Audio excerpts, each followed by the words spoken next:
வணக்கம். இந்த வீடியோவில் நம்ம ஒரு சூப்பரான லஞ்ச் பாக்ஸ் ரெசிபி பச்சைப்பயிறு சாதம் செய்ய போகிறோம். இது எங்கள் ஊர் சைடு ஈரோடு கோயம்புத்தூர்லலாம் அடிக்கடி செய்யக்கூடிய ஒரு ஸ்பெஷல் ரெசிபி. முடிஞ்ச வரைக்கும் இந்த வீடியோவை ஸ்கிப் பண்ணாமல் ஃபுல்லாக பாருங்கள். அப்போ தான் சாதம் சரியான பதத்துக்கு எப்படி கொண்டு வரதுன்னு தெரிஞ்சுக்கலாம். என்றைக்காவது நமக்கு ரொம்ப டயர்டாக இருக்குது, லேசியாக இருக்குது, குழம்பு பொரியெல்லாம் வைக்க முடியலன்னா இந்த சாதத்தை சட்டுன்னு செஞ்சிடலாம்.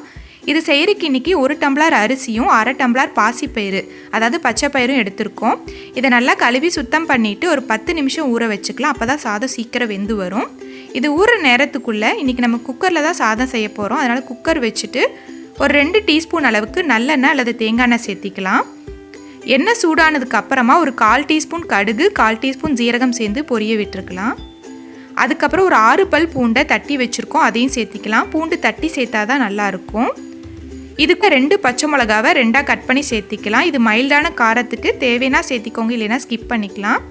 இது ஒரு முறை வதக்கி விட்டுட்டு ஒரு பெரிய வெங்காயத்தை கட் பண்ணி வச்சுருக்கோம், அதையும் சேர்த்திக்கலாம். இப்போ வெங்காயம் பிங்க் கலர் வர வரைக்கும் வதக்கிக்கலாம். கோல்டன் கலர்லாம் வரணுன்ட்டு இல்லை. இந்த மாதிரி பிங்க் கலர் நமக்கு வந்ததுக்கு அப்புறமா ஒரு கொத்து கருவேப்பிலை இதில் சேர்த்திக்கலாம். இந்த ஸ்டேஜில் கருவேப்பிலையை சேர்த்தா தான் இதோட மனம் வந்து சாதத்தில் இறங்கும். நம்ம முன்னமே சேர்த்திட்டோன்னா கிறிஸ்பி ஆகுமோ தவிர வாசனை கிடைக்காது. இப்போ இது ஒரு முறை வதக்கி விட்டுட்டு ஒரு தக்காளியை நம்ம கட் பண்ணி வச்சுருக்கோம், அதையும் சேர்த்திக்கலாம். தக்காளி நல்லா மசிஞ்சு வர வரைக்கும் வதக்கிக்கணும். அப்போ தான் தக்காளி எதுவுமே வாயில் தென்படாது.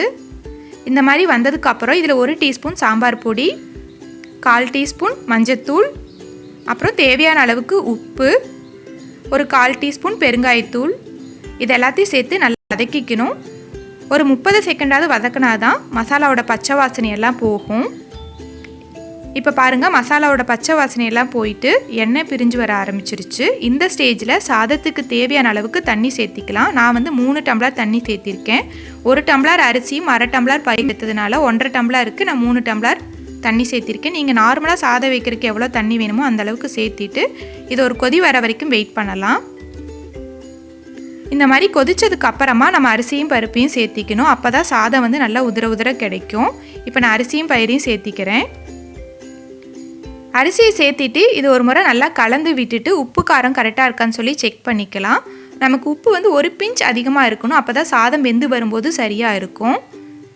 இப்போ அரிசியை சேர்த்துட்டு நல்லா கலந்து விட்டு திரும்ப ஒரு கொதி வரட்டும். இந்த மாதிரி கொதிச்சதுக்கு அப்புறமா கொத்தமல்லி தலையை மேலே தூவிட்டு நம்ம நல்லா கலந்து விட்டுட்டு குக்கரை மூடி வச்சிடலாம். எனக்கு வந்து 3 விசில் வச்சோம்னா சாதம் வெந்துடும். உங்களுக்கு நார்மலாக நீங்கள் எப்படி வேக வைப்பீங்களோ அதே மாதிரி வேக வச்சுக்கோங்க. இந்த மாதிரி கரெக்டாக ஃபாலோ பண்ணால் தான் சாதம் நல்லா உதிர உதிர கிடைக்கும், நல்லா பசவாகவும் இருக்கும். இப்போ பாருங்கள், 3 விசிலுக்கு அப்புறம் நமக்கு சாப்பாடு சூப்பராக வெந்து வந்துருச்சு. சாதமும் பயிரும் பாருங்கள் நல்லா குலையாமல் உதிர உதிர இருக்குது. பயிரும் ரொம்ப குழஞ்சி வந்துடக்கூடாது. இப்படி இருந்தால் சரியான பதமாக இருக்கும். உதிர உதிரவும் இருக்குது. அதே மாதிரி பார்த்திங்கன்னா சாதம் நல்லா ஷைனிங்காக இருக்குது. இந்த மாதிரி ஷைனிங்காக இருந்தால் தான் மத்தியானம் சாப்பிடும்போது ரொம்ப வரவரன்ட்டு இல்லாமல் இருக்கும். அதே மாதிரி நம்ம ரொம்ப குழைய விட்டுட்டோன்னா மத்தியானத்துக்கு ரொம்ப கட்டி கட்டி ஆயிரும், அப்போ நல்லா இருக்காது.